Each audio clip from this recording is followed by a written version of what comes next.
الحمد لله رب العالمين والعاقبة للمتقين ولا عدوان إلا على الظالمين ثم الصلاة والسلام على أشرف المرسلين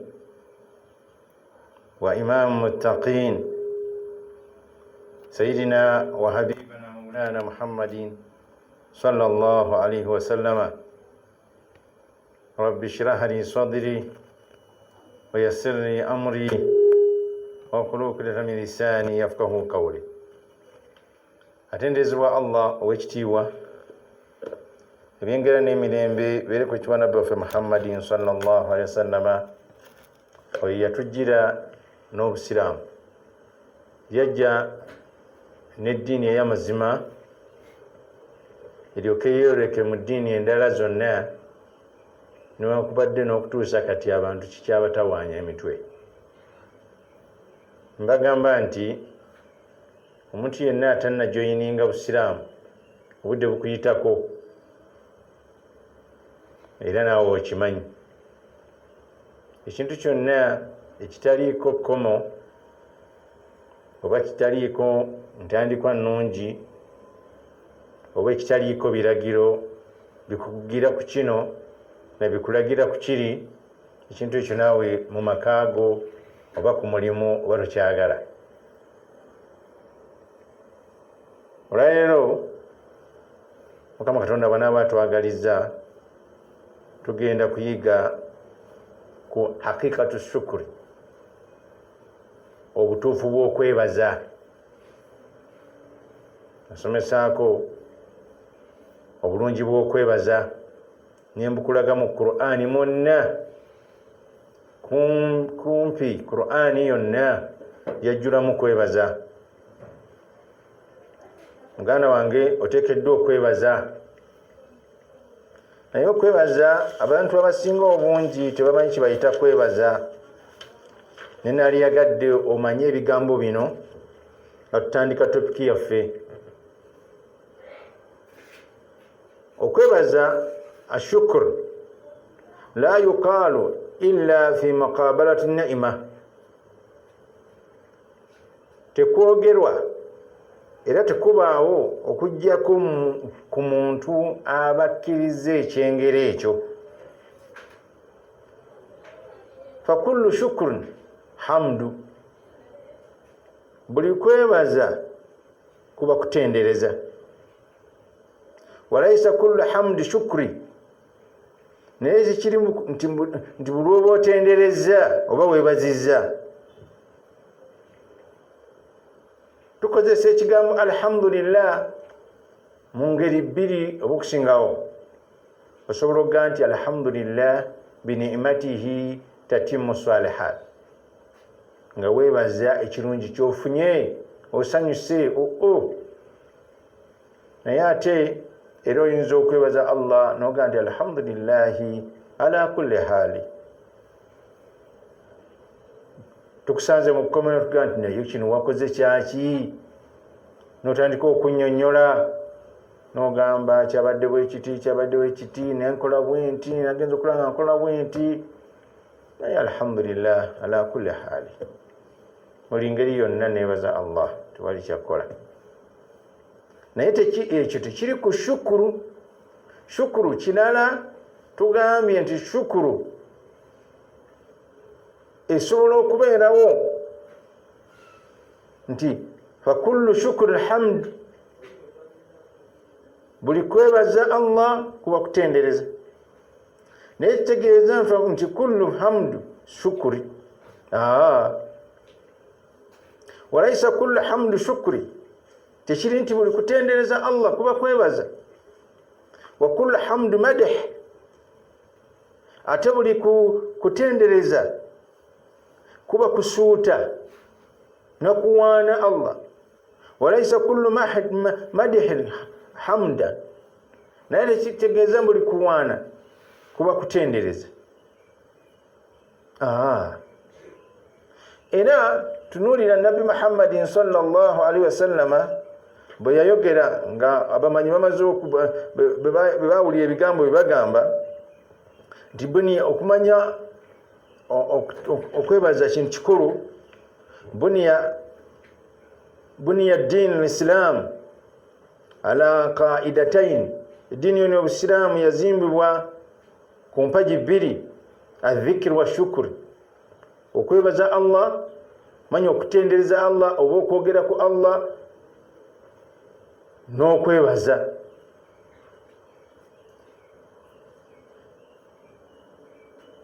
Era kyovulaba nti Allah subhanahu wa ta'ala yagamba fadhkuruni adhkurukum, muntendereze, munzijukire, munjogereko, nange nja kuboogerako. Washkuruni, era munneebaze, wala takfurun, temumpakanya buwakanya era temukafuula kukafuwa. Surat Bakara aya 152. Wakala Rasulullahi sallallahu alaihi wasallam li Ma'adh, mbaka yayogera ku Ma'adh, wallahi inni la uhibbuk, Ma'adhi, nze Nabbi Muhammadi nkwagala. Kankugambe ebigambo bino Ma'adhi olw'okwagala kwe nkwagala. Fala tansa an taqula dubuli kulli salati, teweerabiranga okwogera buli luvannyuma lwa kusaala swala yonna gy'oba osadde. Gamba Allahumma, ayi Mukama Katonda wange, a'inni, kwatiraako, a'inni, nyamba, ala dhikirika, nsobole okwogerako n'okutendereza, wa shukurika, nsobole okwebaza, wa husni ibadatika, n'okulongoosa ensinza zange. Mwekyo Musiramu oba weetaaza ebitendo bibiri mu kulongoosa ensinza, oba weetaaza sahihul ibada, nga ibada gyokola gugyetuusa, gwogituusa bwoti n'olinda Allah agikkirize era agisiime. Kubanga olwokola kyotomanyi, Omulamu yagamba nti al ibada bil ilmi kal ghusl bil bawl, okukola okusinza Allah oba okukola ibada nga tomanyi obanga omuntu anaaba omusulo kubanga gonna mazzi. Olina okubeera nga ibada gyokoze okakasa nti kyokoze kituufu, olinde Allah akisiime. Kubanga kyokoze Allah akyagala, naye nzo kikola obubi Allah natakisiima. Ekyokubiri, olina okubeera nga olina salamatun aqida, nga aqida yo ya mirembe, si ya kukaka. N'olwensonga eyo tuli mu kigambo ashukuru, okwebaza.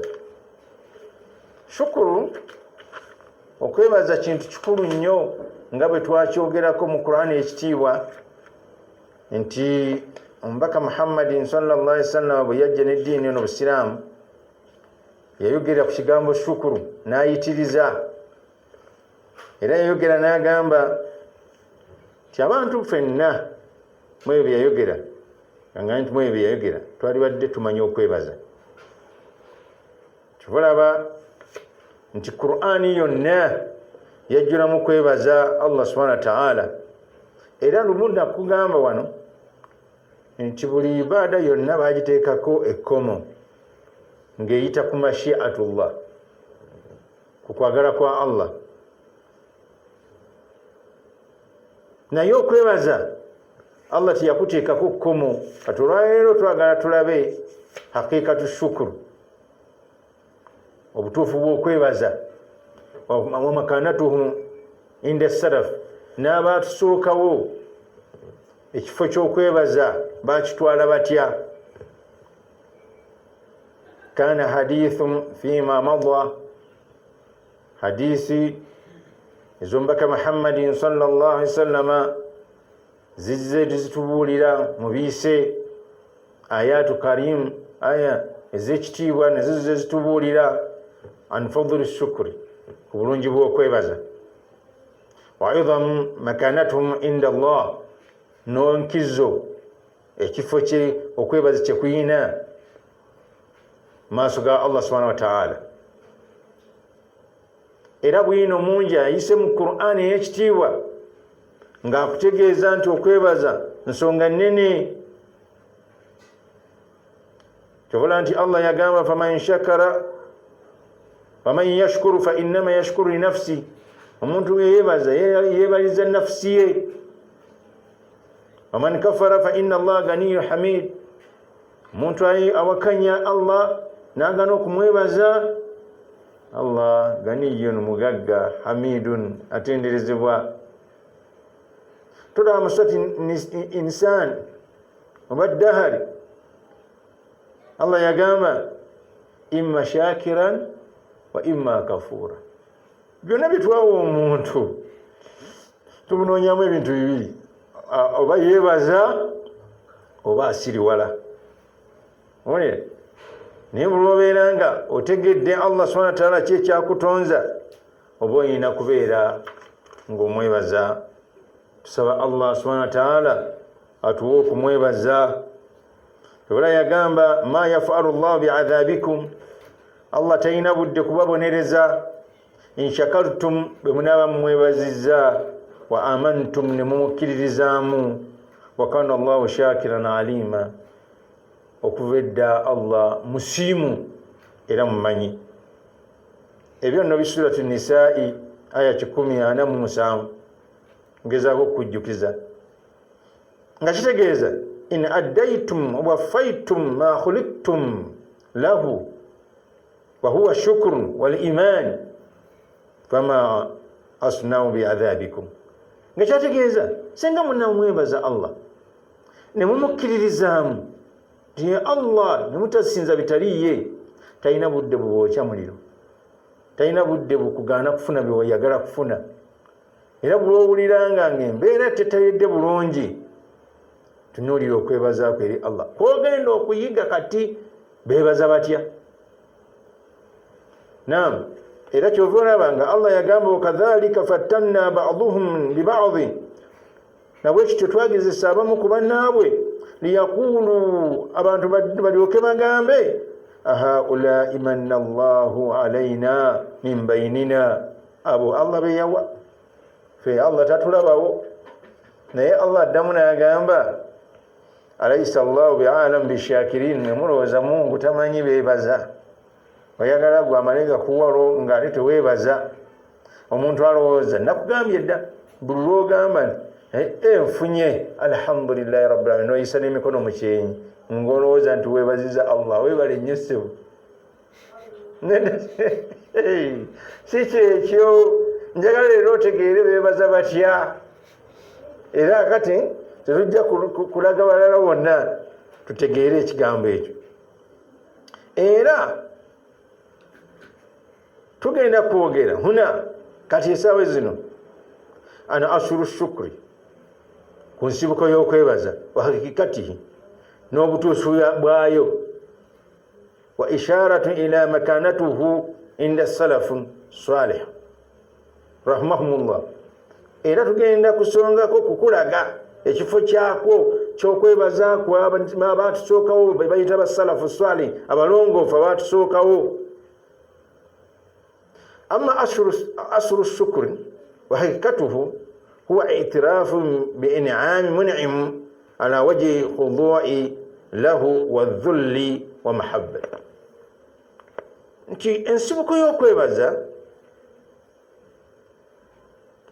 mu butuufu ddala kwe kumanya al-in'amu mun'im, ani akuwadde ekyengera, ani ng'okimanya otya ku sayidi y'obugonvu bwo n'okwetoowaza n'okwekkakkanya wamu n'okwagala. okirabye nti kati okwebaza si lulimi lwokka. katuwuliriza bulungi. faman lam ya'rifu ni'ma, omuntu atamanyi kyengera, bal kana jahilan biha, n'abeera nga tamanyi, kitujja kuvuma buvumi, nga tamanyi nti kyalina kyengera. abantu bangi musiraamu bangi ya rabbul alamin tebamanya nti kibalina kyengera. ng'oyagala okumanya nti kyolina kyengera, gendako eri abatakiina, gendako eri abatakiina. Obulamu bwo otambula toyina nkenyera yonna, negendako mu ddwaliro. Kyova nti omuntu bw'agaana okuyigira mu bintu bina n'agaana okudda eri Allah, kakasa bukakasa ni Mungu yamukolimira. Bintu bino bina bitegeere. Senga babika nga bwondaba Mulindo Abdul Nur ne bakugamba ti Abdul Nur afudde nga sirwadde, bagtatan kiwatukira, n'ogaana okudda eri Allah ti naawe Allah ayinza okutwala kati, neweebaza Allah olw'okuba wooli, manya Mungu ayinza okuba yakulimira. Ekyokubiri, singa wegatta mu mikolo gy'okunaaza omufu, kumuzinga, kumuteeka mu kabbuli, naawe yali akikozeeko kitunuuliro kirabe. Abadde yenyeenya takyenyeenya, abadde alumizibwa nnyo olumbe nga lumuluma nga buli omukwata wonna akaaba, naye nga kati bw'omukyusa takyayogera. N'ogaana okudda eri Allah, era nosigala ng'oli ku muka munno, osigadde onywa enjaayi, osigadde onywa omwenge, osigadde tosaala, manya. Ekyokubiri, singa ogenda balwalira ng'emulago. Ekyokusatu, singa ogenda gye balwalira ng'emulago, mu malwaliro gonna n'olaba omuntu nga buli kaseera bamukuba empiso ku lubuto bamugyamu amazzi g'atanywedde, n'olaba ng'omuntu bamubuuza omaze ebbanga ki wano, nti emyezi 6, naga nti bandeetedde ebbaluwa nsayininge banjemu eriiso lwenja okuba obulungi. Ekyokuna, singa bakusomesa ebigambo by'eddiini n'obulamu akatoola nga kati bwe tukubisomesa, manya nti gwe weetuuse bwetuuse bw'oti ogaa nti kituufu, ndi mukolimire, okufa kwe kunnemeseza okuyingira omuliro gwange. Kakati tukugamba nti man lam ya'rifu ni'ma, omuntu atamanyi kyengera, bal kana jahilan biha, nga yeesiruwazza tamanyi kyengera nkyayina kyengera, lam yashkuruha, oyo aba teyeebaziza Allah kyengera ekyo. Olina abaana topangisa, naddala abakyala n'abaami okutwaliza awamu, ofuna oba n'omukyala n'abaana, nga ate nabbi yagamba sallallahu alaihi wasallam nti 3 min saadati bani adam, ebintu bisatu biwa omwana Adamu embeera ey'emirembe. Wa 3 min shukwati bani adam, n'ebintu bisatu biwa omwana Adamu embeera embi. Amma 3 min saadati bani adam, ebiwa embeera ennungi ku mwana Adamu, almuraatu salih, omukazi omulongoofu, muti'a, omugonvu, wa maskanu salih, n'okusula awalungi, owoosula topangisa, wa marukabu salih, n'ekyebagala ekirungi, oyina emmotoka, oyina eggaali yo, oyina epikipiki yo, simba awo n'ogenda mu supermarket n'ogula by'ogula n'oddamu n'ogisamba. Kyaba wabula ebintu ebiwa omwana Adamu embeera embi, omukyalo omuzibu, okumawakana baba kusiba teyategedde gy'obadde, n'okumawakana agamba obadde okolayo ki, nga buli kaseera ayomba buyombi, badhi'a, wamaskanu almar'atu gayra salih, almar'atu su'i, omukyalo omubi. Mu mbeera ezo, aye njagala otegeere kino, buli kirungi kungulu kiba n'ekibi ekikyenkana munda, kyusa n'ekirala bwotyo. Wamaskanu su'i, n'emizigo, abantu basula mu mizigo, tusula mu mitaawana mingi. Bw'oli obulungi nanyini nyumba eyo naga nti sebo, nakule wano waguze enkoko, waguze na kino, sooka onsasule, ebirala tubimanyi. Kiraba wamarukabu su'i, n'ebibagala ebibi nga tekisi towaamu magezi ekiraba naye musiraamu muddu wa Allah byonna oli bulungi emmere ne kasasiro bagisuulako ng'ekulemeredde naye ekyengera ekyo tokimanyi nti kyengera onooyebaza ddi Allah gogamba bw'ofunayo ekyofunye nga alhamdulillahi rabbil alamin ewaani ekyokubiri bakutegeezeza ne batugamba ti omuntu bw'atamanya kyengera tasobola kwebaza Allah waman arifa ni'ima waliwo omulala ng'ekyengera akimanyi walam yarifu mun'imu biha naye nga tamanyi yakimuwa lam yashkuruha aidan noyo tesobola kwebaza omuntu amanyi ti kyengera omulimu bangi batawaana n'emirimu naye gw'oli ku mulimu gw'okola naye nga tomanyi yagukuwa otegeera otya nti omuntu ono tamanyi yamuwa mulimu kwe kutandika okugamba banne tyabo tebaagala kukola Allahu akbar naawe Allah akuteeke mbatagala kukola kasita olabanga oyogera nga Qaruuna utiitu ala ilmi ti ebyo nabifuna ku lwa kumanya kwange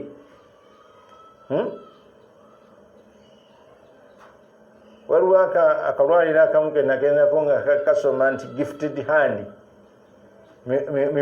kirabo kya mikono gye egamba nti singa sigyali mikono gye teyalibadde naki nekyo kyayina omuntu oyo naye aba teyeebaza obutamanya almunimu ani yamuwa ekyengera akimanyi tuvula ng'agamba nti mikono gyange gye gyampa okyaba oyo agamba nti saagala kusabirwa omuntu oyo aba amanyi ekyengera naye nga tamanyi yakimuwa waman arifa ni'ima oyo wakubiri abo bonna baba tebasobola kwebaza Allah era Allah baba tebaagalana naye twagala tumanyi obutufu bw'okwebaza waman arifa ni'ima n'omuntu amanyi ekyengera wa mun'im n'amanya neyakimuwa nti ye Allah walakin jahadaha kama yajhadu almunkar lini'matihi almun'imu alayhi biha fakad kafaraha waliwo abantu Allah yabatonda Mungu abatwewaze ng'amanya ekyengera era n'amanya nti Allah yakikoze eki yakimuwadde abantu bamutwe mufaanana ne mutankula Allah n'anyiiga okukakkana ng'akugyeko la hawla wala quwwata illa billah wallahi mutegeere nti Allah awulira samiun alim singa abantu mwali mumanyi nti Allah samiun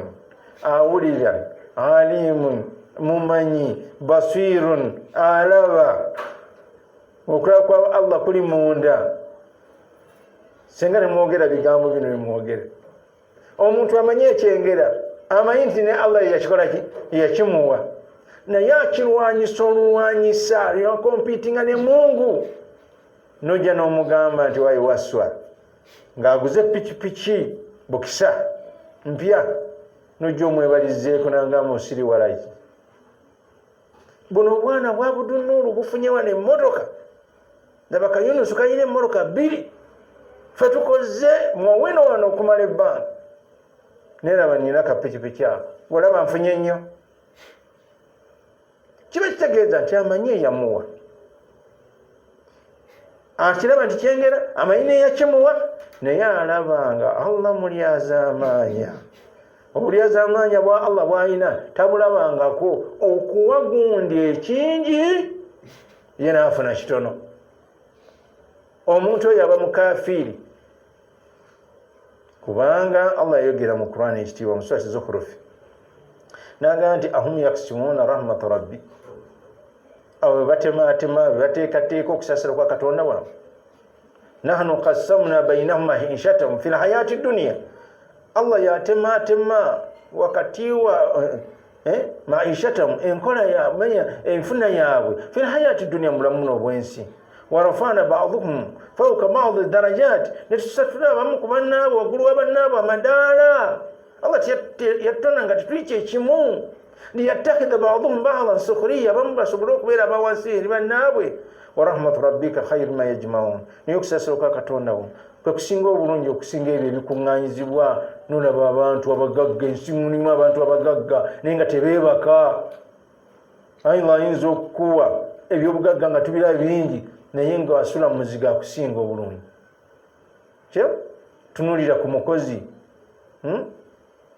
abakozi bano bahausi gaala abakola waka omujja kasooka olindo najja n'omusasula emitwalo 6 nga yakusobola okunywa ku mata yakusobola okulya emmere bw'alwala bamutwala mu ddwaliro era musiimu nnyo naye gwe ne bamala bakonkona ku geeti oyinza okubuuza ebibuuzo 8 mukyala musiikale yazze mukyala geeti bagigadde embwa bazitadde mwataddeko kaalamu noonoonya weweekweka naye ngaessente olina nnyingi tunoonyamu rahmatallah kusaasira kwani kwa Allah subhanahu wa ta'ala Allah yayogera n'agamba walau basata Allahu rizqan ibadihi muswat shura singa Allah yali abundugula riziki ku baddu be nga bwe baagala labagaw fil ardi bali sirwadde mu nsi bali onoonese walakin yunazzalu biqadari ma yasha assa biqadari na kipimo nakutunula nga nti osaana okufuna sente nakuwa innahu biibadi khabirun basir kwa baddu be mukenkufu akumanya nga ndolokemuwa sente ono kyava ayogera mu hadisi kudusi nagamba inna min ibadi as-salihin al-mu'minun baddu bange abalongoofu abakkiriza inna min ibadi as-salihin al-mu'minun mubaddu bange abalongoofu abakozi b'emirimu emirungi abakkiriza bali mu mitendere ena mulimu be natonda nga tebasobola bwavu walaw afkartuhum nga singa mba afkartuhum nga mwavuwazizza afsadahu imanu imani ye yonooneka nga mwenna omuwona ayina kuba mugagga nga singa batagaggawadde emundu amasabu okutega abantu ku kkubo ng'oyinza omuga ne hajja tugende tusaale naga saagala kuwulira ekigambo ekyo emmotoka yange yagudde oba mugende okusaala mugole ki mugende oyasa nagamba baddu bange abakkiriza mulimu be yatonda nga tasobola bugagga walaw agnaituhu nga singa mugaggawazizza afsadahu imaanu nga imaani ye yonooneka bangi obalaba ng'olufuna sente nanywa omwenge olufuna sente nayenda olufuna sente nasamira n'olufuna sente nayonooneka olwonooneka lwotulabangako nga Allah yamutonda tasobola sente era oluzifuna asamba busambi bantu akuba bukubi yewaana adibuuda wa inna min ibadiya salihin baddu bange abalongoofu mulimu be yatonda nga tasobola bulamu nga singa aslahtahu amuwa obulamu obulungi afsadahu imaanu imaani ye yonooneka bangi nogamba musajja ono omulema katonda kyeyava amulemaze ono singa yali mulamu olaba akola bwati kubanga alisinatu nnas huwa kalamu llahu lhaqu ennimi z'abantu ye kalamu ya Allah ey'amazima wa inna min ibadiya almuminin baddu bange bakkiriza Mungu walina be yatonda nga tebasobola bulwadde walaw askamtahum nga singa mulwaza afsadahu imaanu imaani ye yonooneka omuntu gyobalabe omuntu ayinza okulwala nga bulwalwala alowooza bamuloze alowooza ssabo alowooza bino nga Allah omukuuma okuyingira ejjala ayina kubeera nga tamulwaza nabwe kiti baddu ba Allah bangi Allah abawa ebyengera ne babimanya era bimanya nabibawadde naye ng'ekizibu kulwanyisa kyengera ekyo. Atunatera okumaliriza waman arifa ni'ma waliwo ategeera ekyengera wamu ni'imu n'amanya n'akimuwadde wa akarra biha n'akikkiriza walam yajhadaha era n'atakirwanyisa walakin lam yakhda lahu wa yuhibbuhu wa yarda bihi wa anhu lam yashkuruhu aidha.